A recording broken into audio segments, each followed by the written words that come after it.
das tribos, povos e raças, muito grandes.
Convidar vocês a abrirem Apocalipse capítulo 21, versículo 1 ao versículo 5.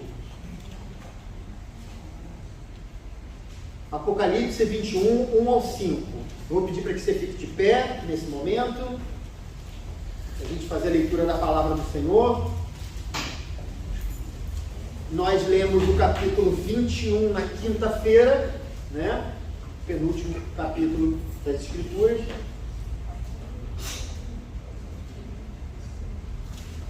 Nós vamos ler do versículo 1 ao versículo 5.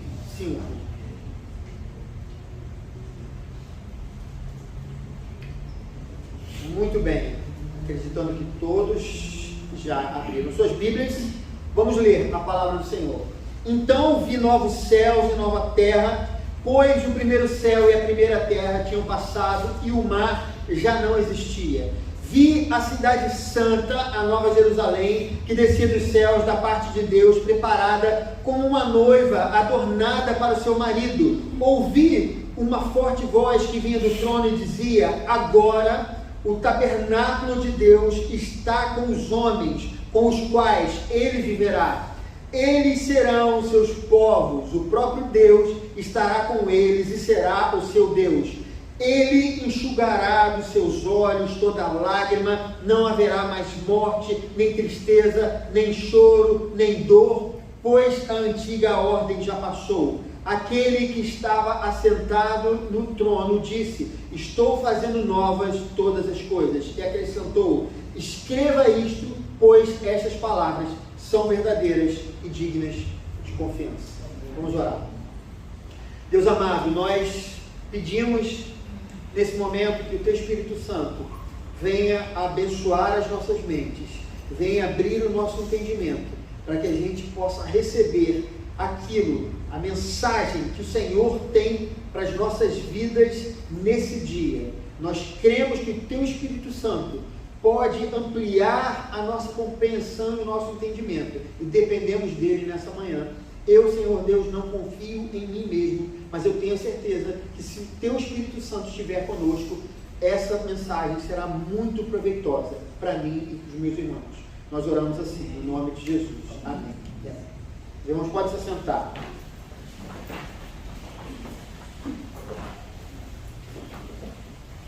Queridos, será que o Apocalipse é um livro somente voltado para o futuro, né?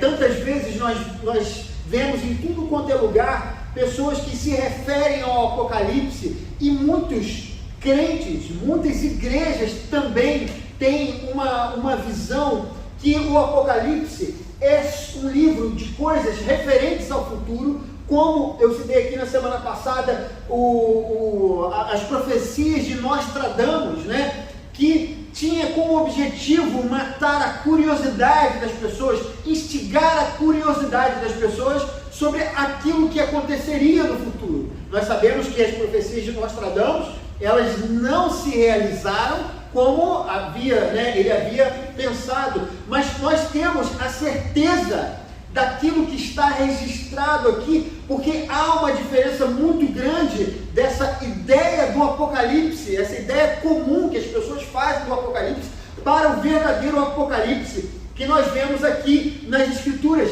Se essa mensagem fosse somente para que a nossa curiosidade fosse saciada, né, sobre as coisas que acontecerão, né, então qual seria a relevância desse livro para nós? Ele não teria muito motivo de ser, de existir. Eu, por exemplo, queridos, não sou uma pessoa muito curiosa. Quando alguém diz assim, vou contar um segredo, eu tenho um segredo, alguma coisa, eu não pergunto. E também, se a pessoa não quiser me falar, eu não tenho nenhuma curiosidade. Se esse livro fosse um livro apenas de curiosidade, ele serviria apenas para os curiosos. Mas a verdade é que esse livro, ele tem uma importância, ele tem uma relevância não somente para as gerações futuras, mas também para nós hoje e também no passado. Há uma relevante mensagem para as gerações futuras, para nós no presente e para a primeira geração que leu esse livro. Essa é, na verdade, o que acontece se o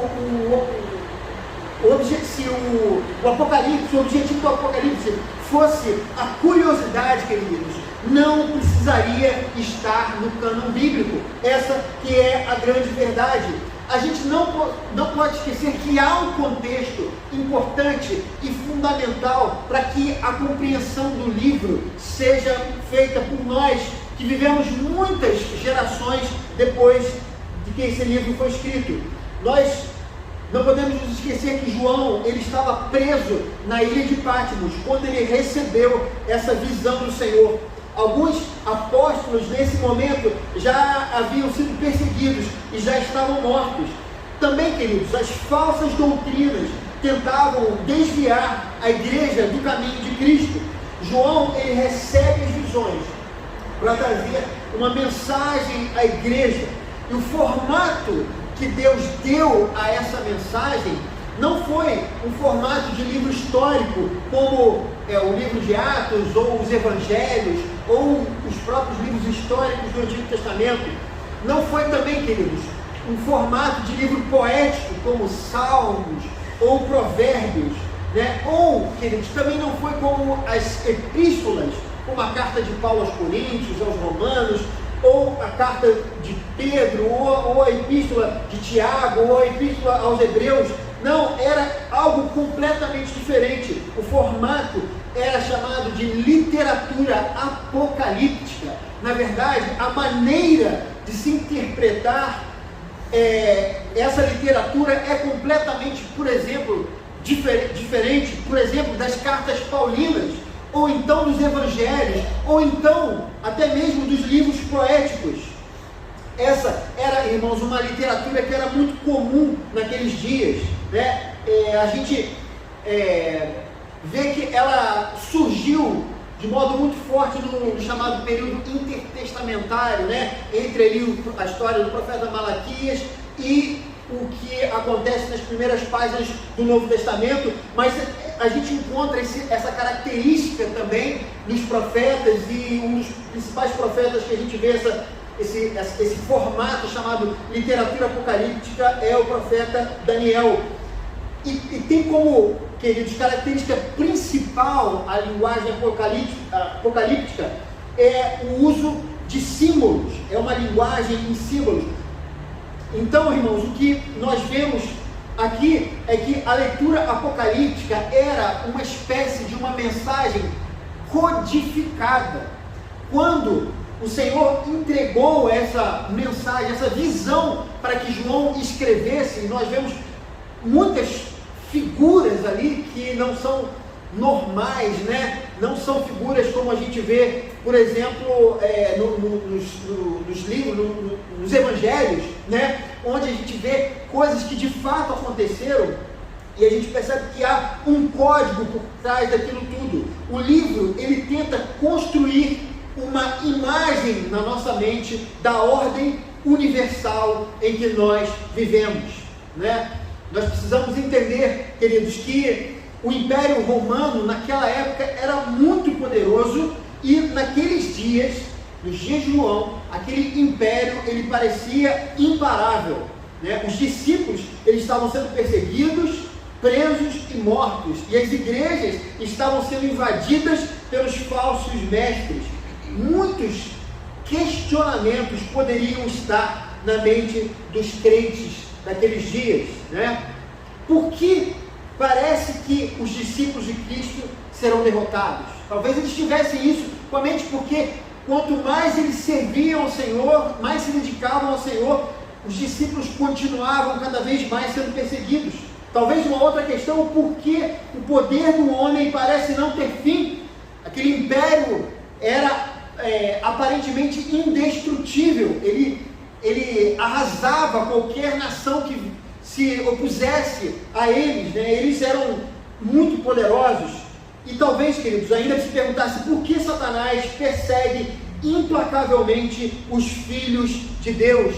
Talvez essas coisas estivessem em suas mentes naquele momento e eles precisassem de uma resposta. Então, amados, os selos, as trombetas, o dragão que arrasta as estrelas para a terra, a mulher do deserto, as duas bestas, né, do mar e da terra, os 144 mil, tudo isso são símbolos, tudo isso é usado para dar uma resposta simbólica para uma igreja que havia Cristo ressuscitar, mas que agora estava aparentemente sendo derrotada pelas trevas.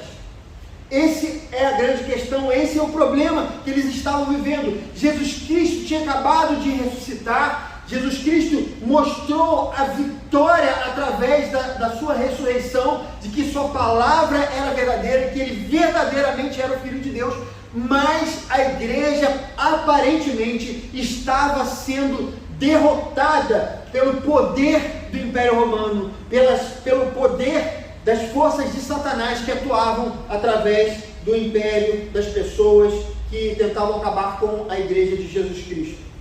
O Apocalipse, irmãos, é o consolo e a ajuda para os que criam em Jesus, mas estavam sendo assolados pela maldade que rege o mundo. E essa é a importância da linguagem apocalíptica. As imagens simbólicas, elas amplificam a percepção das verdades espirituais contidas na profecia.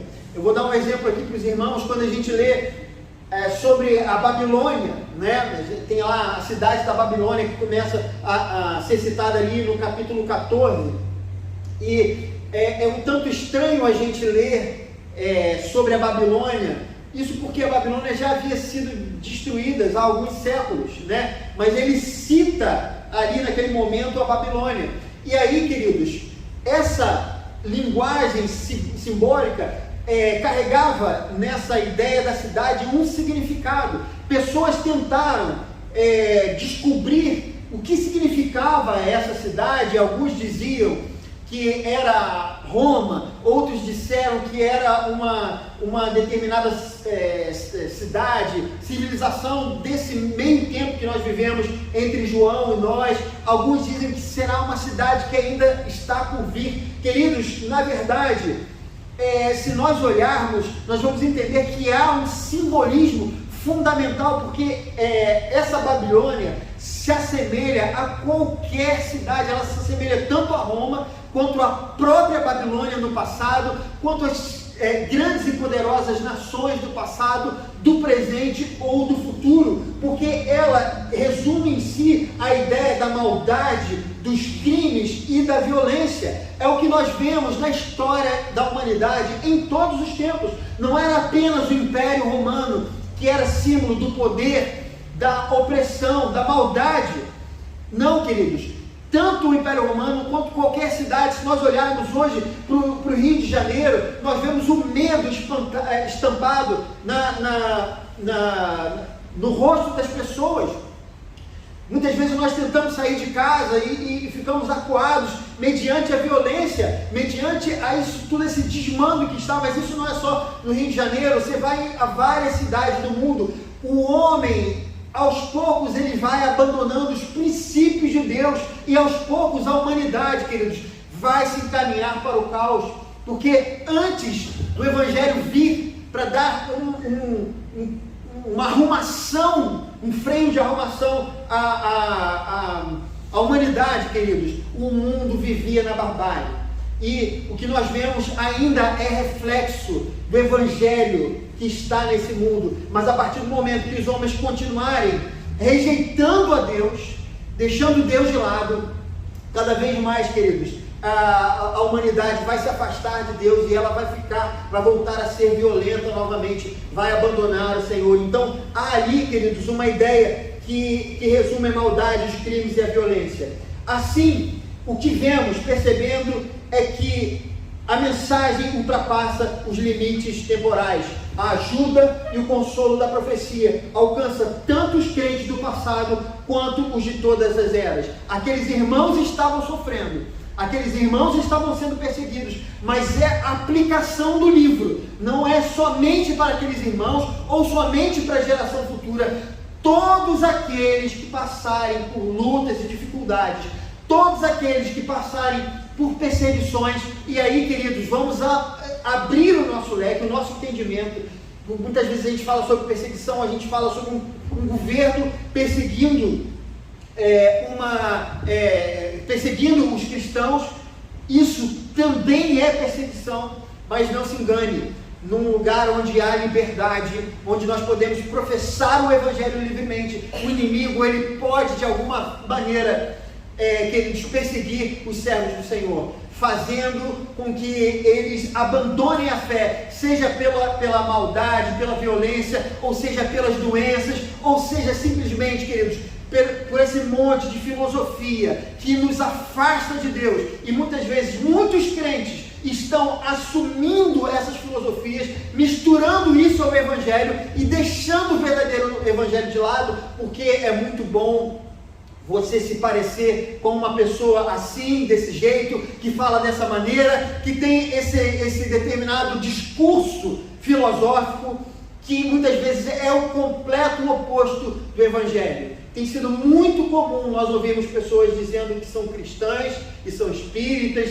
são cristãs e mais alguma coisa. Há uma miscelânea, uma miscigenação dos pensamentos, e todas essas coisas, queridos, vão nos afastando de Deus. Muitos crentes estão se afastando do Senhor sem notar, sem perceber, simplesmente porque o inimigo está perseguindo a sua igreja. E muitas vezes você ficar na sua posição de uma pessoa que continua vivendo o Evangelho, crendo no Evangelho, olhando para Jesus como alvo e objetivo, muitas vezes você se sente desanimado, você se sente triste, você se sente acuado mediante ao que o mundo impõe sobre nós. Queridos, todos nós vivemos de alguma maneira essa realidade. Ou somos perseguidos pelas armas dos homens, ou somos perseguidos pelas armas do inimigo. Mas, conforme eu já citei aqui aquele texto do apóstolo Paulo que diz a Timóteo: quem quiser seguir ao Senhor piedosamente será perseguido. E essa é um cuidado que a igreja de Cristo tem que ter. Seja em maior ou menor grau, o mundo de hoje continua como o do passado, e o mundo de amanhã não será também diferente do mundo de hoje. O mal reside no coração do homem. E outro sim, queridos, Satanás agia no passado e continuará agindo até que Cristo volte. Não pense você, querido, que uma grande tribulação vai ser mais difícil e complicado do que muitos servos de Jesus já atravessaram nesses anos, desde que eles estão aguardando a vida de Jesus Cristo. Muitos servos do Senhor deram a sua vida, suas vidas foram ceifadas, porque eles não abriram mão de Jesus Cristo. E essa mensagem do Apocalipse é tão importante para esses irmãos que perderam suas vidas no passado, ou estão perdendo hoje, em governos que são fechados. É tão importante para eles, quanto para aqueles que virão. É tão importante para nós, porque aparentemente, queridos, eu tenho 52 anos de idade, eu nunca vi no Brasil nenhuma perseguição, eu não sei se isso vai mudar, mas como eu tenho visto o mundo ultimamente, queridos, eu tenho ficado muito preocupado da maneira como o mundo tem pensado, como esse mundo iníquo tem afastado a ideia do Evangelho, aquilo que Jesus Cristo pregou. Cada vez mais tem sido relativizado aquilo que nós vemos nas Escrituras Sagradas, e quanto mais nós afirmamos a nossa posição, mais nós somos vistos como pessoas que não devem ser aceitas pela sociedade. Amados, se esse pensamento continuar crescendo, a igreja de Jesus Cristo vai em breve passar por momentos muito difíceis. Pode ser que aqui ou no Brasil não, mas em algum momento, em algum lugar, isso irá acontecer e não vai demorar. Mas isso para nós, queridos, não é novidade, né? Eu acho que a igreja viveu, eu digo aqui, eu fazia parte disso, no momento onde a gente falava sobre a volta de Cristo, sobre o final dos tempos, mas a gente via isso como algo distante. Não, queridos, não é. Na verdade, Jesus Cristo está vindo desde que Ele foi elevado aos céus. Ele deixou essa promessa de que Ele vai voltar. E a sua igreja não pode perder o foco, porque é exatamente isso que o inimigo vai fazer. Se ele não consegue perseguir a igreja, como não conseguiu no passado, na época do Império Romano, quando os cristãos morriam nas arenas, ele muda a estratégia. Ele vai começar a fazer com que os cristãos comecem a gostar dos filmes, né, das séries, a maratonar aquele monte de pensamento completamente distante dos pensamentos que nós sabemos que são os pensamentos de Deus. E muitos crentes estão indo por esse lado, estão cedendo à perseguição.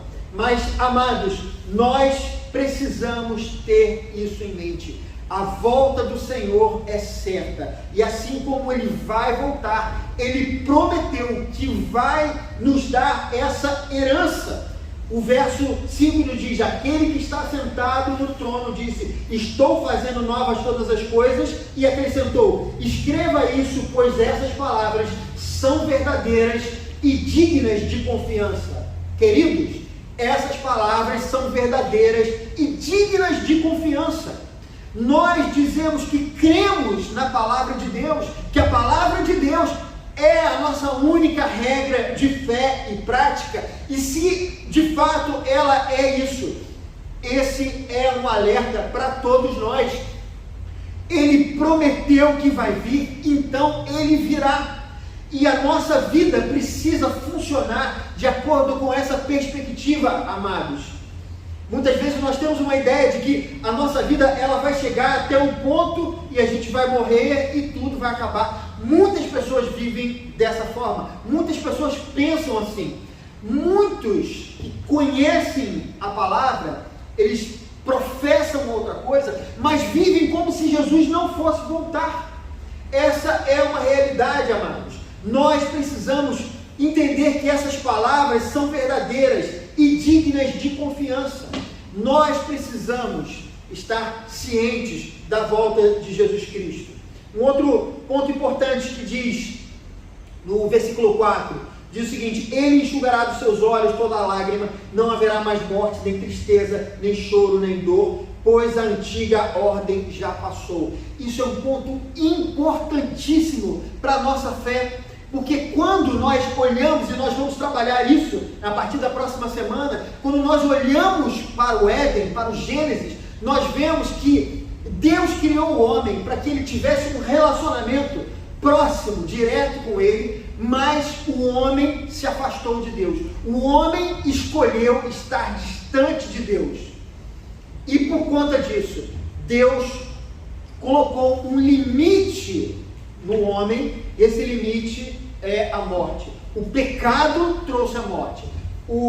Todo o universo, amados, foi afetado pelo chamado pecado original. A partir do momento em que o pecado entrou na história do homem, não somente o homem, mas todo o universo foi afetado. A morte passou a ser a principal lei do tempo,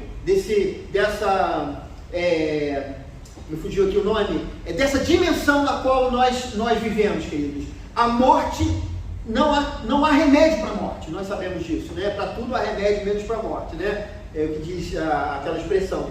Então, não há como, queridos, há um limite. Deus colocou um limite no ser humano, que foi a morte. A morte, que é a maldição do homem, é também Deus dizendo: vocês precisam se reconciliar comigo. E tudo que acontece aqui, nós temos a morte na nossa vida. Você não pode fazer o que você quer. Você não pode andar no meio de um fio, né, pendurado a 2.000 metros de altura, porque você vai cair. Você não pode sair correndo de carro, né, igual um maluco, né, entrando nas curvas a velocidade máxima, que você sabe que há uma lei que vai impedir que você faça isso. Né? Você não pode entrar no mar para nadar indefinidamente, porque senão você vai morrer. Deus colocou esse limite no ser humano. E o que nós vemos aqui é que Deus está prometendo que esse limite, ele vai acabar.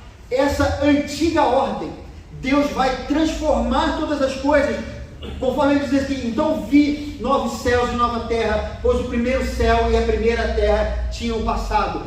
Há uma promessa do Senhor de que esse universo, ele será transformado. Amados, não há como nós vivermos para sempre, porque essa é a promessa que o Senhor nos dá, sem que esse mundo seja transformado, porque o mundo, ele é imperfeito, porque foi afetado pelo pecado.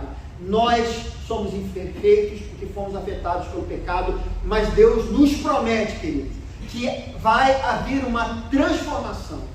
A ressurreição é uma ressurreição em carne. Não pense que você vai ser um fantasma. Nós precisamos acabar com esse falso entendimento. Isso não é a promessa do Evangelho, queridos. O Evangelho não promete que você vai ficar num ciclo infinito de reencarnação, porque você reencarnaria no mesmo lugar, nesse mundo tenebroso, queridos, cheio de mal, cheio de maldade. Deus não promete isso. A promessa é que nós teremos novos céus e nova terra. Você vai ressuscitar com um novo corpo e a terra será diferente. A terra não será, esse universo não será mais uma ameaça para você. Nós vivemos numa bolinha de vida chamada planeta Terra, porque Deus preservou a nossa vida. Deus vai ampliar isso Não adianta a gente querer, mas como vai ser? Deus não quis nos revelar, queridos. As coisas encobertas são para Deus e as reveladas são para nós. Deuteronômio 29, né? Deus não quis nos revelar, mas essa é a sua palavra, essa é a sua promessa. Nós precisamos continuar crendo nisso. E ainda diz no versículo 3: ouvi uma forte voz que vinha do trono e dizia: agora o tabernáculo de Deus está com os homens, com os quais ele viverá. Amados, Jesus Cristo teve que vir aqui para que nós tivéssemos acesso a Deus. O nosso pecado nos afastou de Deus. Quando o homem foi criado no Éden, ele vivia próximo de Deus, mas o pecado impediu. Não é que Deus era malvado, né, teimoso, ranzinza, e falou assim: não, vai para lá que eu não quero mais saber, me desobedeceu, né? Às vezes a gente faz isso com o filho, né? Uma coisa, não, nada disso. Deus preserva a vida do homem quando ele é afastado da presença de Deus, porque senão nós não poderíamos estar sem santidade.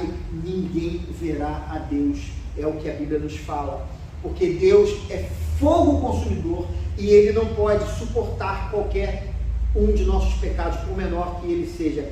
Queridos, então o que acontece é que ele envia o seu Filho. Jesus Cristo morre na cruz. A culpa que era nossa foi lançada sobre Jesus. Por isso, nós podemos orar, porque Deus, quando está ouvindo a nossa oração, está olhando para nós, ele está vendo Jesus Cristo, porque a nossa culpa, Deus que é perfeito na sua ira, está punindo o seu Filho por nós. E nós podemos orar, e nós podemos viver em comunhão, nós sabemos que Deus está presente no nosso dia a dia, o Espírito Santo de Deus está entre nós, o Senhor nos fala pela sua palavra, e tudo por causa de Jesus Cristo. Mas há uma promessa, queridos, que essa intermediação, ela não vai mais precisar acontecer, porque nós estaremos com Ele, lado a lado. Deus estará presente. Não imagine que você vai estar num lugar, queridos, esotérico, numa coisa que não existe, numa fumacinha. Deus estará presente.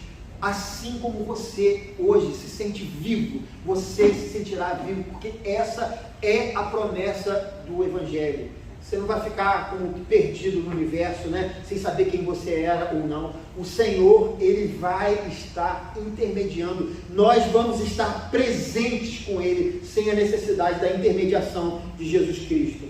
Queridos, eu queria finalizar essa palavra dizendo o seguinte, que essa mensagem precisa nos trazer consolo e conforto nesse momento. Se você está passando um momento ruim, se as coisas estão difíceis na sua vida, permaneça firme em Jesus.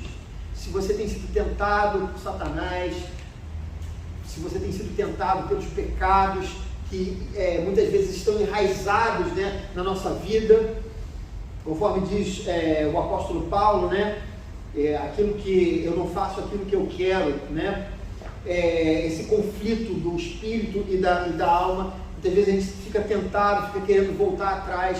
Não faça isso. Se o inimigo tem usado uma doença, uma pessoa, algo para fazer você desistir do Evangelho, não desista do Evangelho, permaneça firme. Há uma promessa: você é filho de Deus e essa herança virá para você no tempo certo, mas aguarde, espere mais um pouco, porque isso é uma promessa do Senhor, isso é uma realidade, queridos, que está para acontecer, conforme diz o versículo 11. O versículo 10, então disse: não cele as palavras da profecia desse livro, pois o tempo está próximo. Continue o justo a praticar a justiça, continue o imundo na imundícia, continue o justo a praticar a justiça e continue o santo a santificar-se. As coisas podem parecer que não estão indo para um caminho bom. Não tem problema, permaneça firme em Jesus Cristo. Você é filho de Deus, você está guardado por Ele, Ele vai te proteger no meio da tempestade, e Ele vai fazer com que no final dos tempos você receba a sua herança. Creia nisso, viva isso todos os dias, tenha isso como algo real, que é a palavra de Deus, é viva e verdadeira, e nós cremos na palavra do Senhor. Eu queria deixar essa mensagem com você, que o Senhor te dê força, esperança e te ajude a passar pelas dificuldades nessa semana que está vindo. Deus nos abençoe. Vamos orar. Deus amado, nós colocamos essa mensagem diante do Senhor. Nós pedimos que o Teu Espírito Santo possa nos ajudar a entendê-la e aplicar, Senhor Deus, da melhor maneira possível. Que o Teu Espírito Santo nos ajude a praticar a Tua palavra que é verdade, a Tua palavra, Senhor Deus, que chegou até nós e foi revelada como aquilo que o Senhor queria que nós soubéssemos.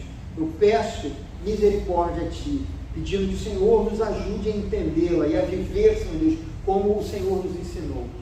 Nós oramos para que o Senhor fortaleça cada irmão e que todos os irmãos sejam livres de todo o mal, da ação do inimigo, da perseguição das pessoas, da maldade humana, Senhor Deus, que tanto tem afetado a nossa cidade, Rio de Janeiro, muitas vezes tem nos dado tanto medo, Senhor. Nós muitas vezes ficamos receosos de sair de casa, mas nós oramos porque cremos no Senhor e nós sabemos que o Senhor fará novos céus e nova terra, um lugar onde não haverá, Senhor Deus, medo, Senhor Deus, dessas doenças que estão rodando por aí. Não haverá medo, Senhor Deus, da violência, porque o Senhor fará novos céus e nova terra. E é assim que a gente quer viver. Ajuda-nos a crer em Ti em todas as situações. Nós oramos assim, no nome de Jesus. Amém. Queridos, fique de pé nesse momento. Vou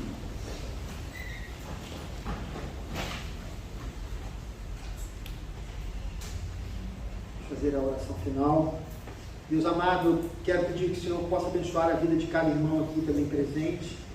Nós oramos para que o Senhor possa abençoar a casa, a família de cada irmão. Nós oramos para que o Senhor nos livre do mal, o Senhor nos dê segurança nesses dias difíceis. Livra-nos, Senhor Deus, das balas perdidas, dos assaltos, Senhor Deus, da maldade dos homens. Nós oramos para que o Senhor dê saúde a todos os irmãos aqui presentes.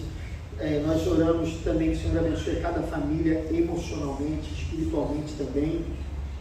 Senhor, se há alguém aqui com necessidades financeiras, que o Senhor possa suprir essas necessidades, abrir portas de trabalho, que o Senhor possa conduzir cada irmão e cada família. Nós oramos assim, abençoe nossa semana, os nossos trabalhos, que o Senhor possa abençoar, que tudo que nós tocarmos seja abençoado pelo Senhor. Nós oramos assim, em nome de Jesus. Levante suas mãos agora, com as palmas voltadas para cima. E agora, irmãos, que a graça do nosso Senhor e Salvador Jesus Cristo, o amor de Deus, o nosso Pai, o ensino, a comunhão e as consolações do Espírito Santo estejam sobre todos os que aguardam a vinda do nosso Senhor Jesus Cristo. Amém e amém. Muito bem, queridos, eu vou falar com você ali na saída, tá? Eu e a Glória.